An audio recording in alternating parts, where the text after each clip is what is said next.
Returning to work after a break felt good. Ijichi's shoulders weren't stiff. His head didn't hurt. His appetite had returned. The world seemed wide open.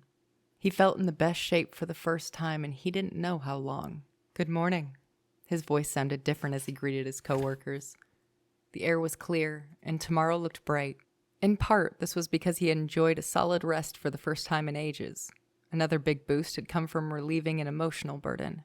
Furthermore, learning that Gojo actually cared about him had worked wonders. The sorcerer might be careless, outrageous, and tough, but he was a teacher. He was a dependable person, and he recognized Ijichi's hard work. Realizing that had significantly improved Ijichi's outlook.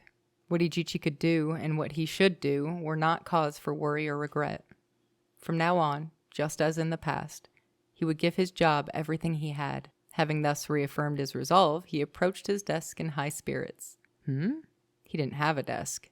Or rather, he was unable to see it beneath the mountain of documents that had grown while he was away.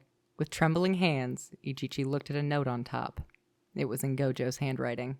See the USB for more details.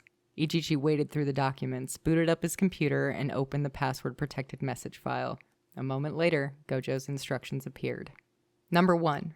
List any occasions anyone entered or left Tokyo Jujutsu High School and all individuals who did so. Number 2. Organize information regarding the current activities of the curse users who attacked Kyoto's sister school Goodwill event. Number 3. Examine the details of curse techniques using curse tools as substrates for curtains used in the attack on the Goodwill event. Number 4.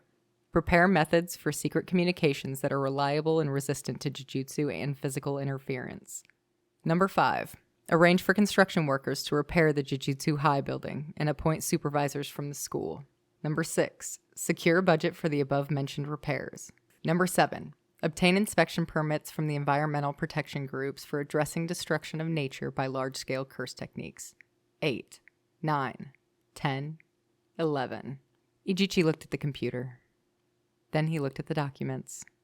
Then he looked at the computer again. He turned to the colleague next to him with a movement like that of a mechanical doll winding down. Where is Gojo?" Ijichi asked. "He said he had business to attend to and left.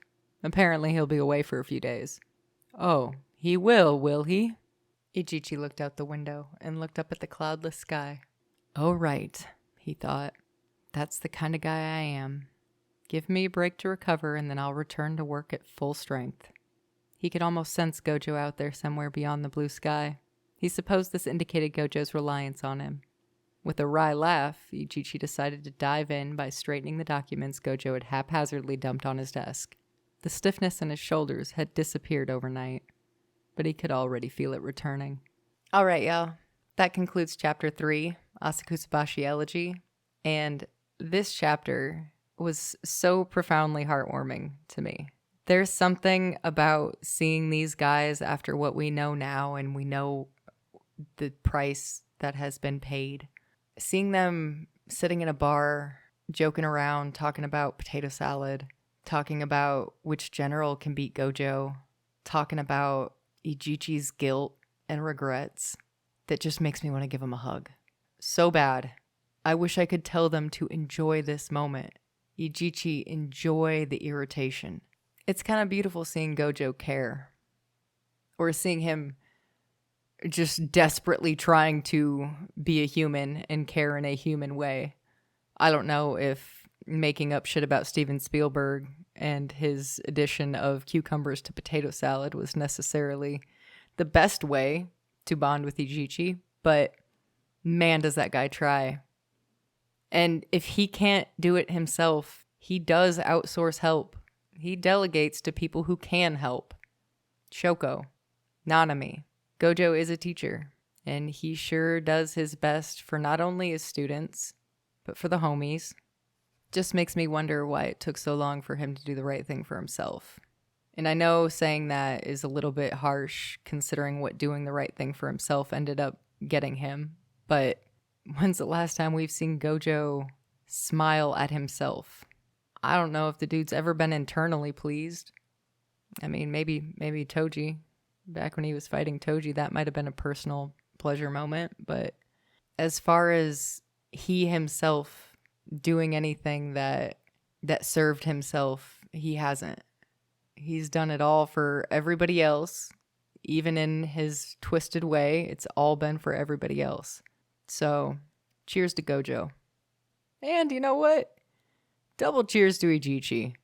The guy deserves a medal. I mean, who would have thought little old Ijichi that we know would end up on the front lines of one of the biggest fights in the series? Like, Ijichi was part of the original spear throwing. You know what I mean? That's kind of an honor for a samurai, if you guys didn't know that. Actually, that's what Mitsunari Ishida was kind of known for. That's where he got his renown, and that's how he became a retainer, is because he was on the front lines and he threw the first spear. That was something that gained you quite a bit of honor back in the day. And there he was, helping Gojo hide his first spear throw. It's kind of beautiful to me. It also makes me wonder how many of these overpowered sorcerers have a right-hand man like that. And Sukuna has Arame. And Gojo has Ijichi. I think there's something a little bit beautiful about that.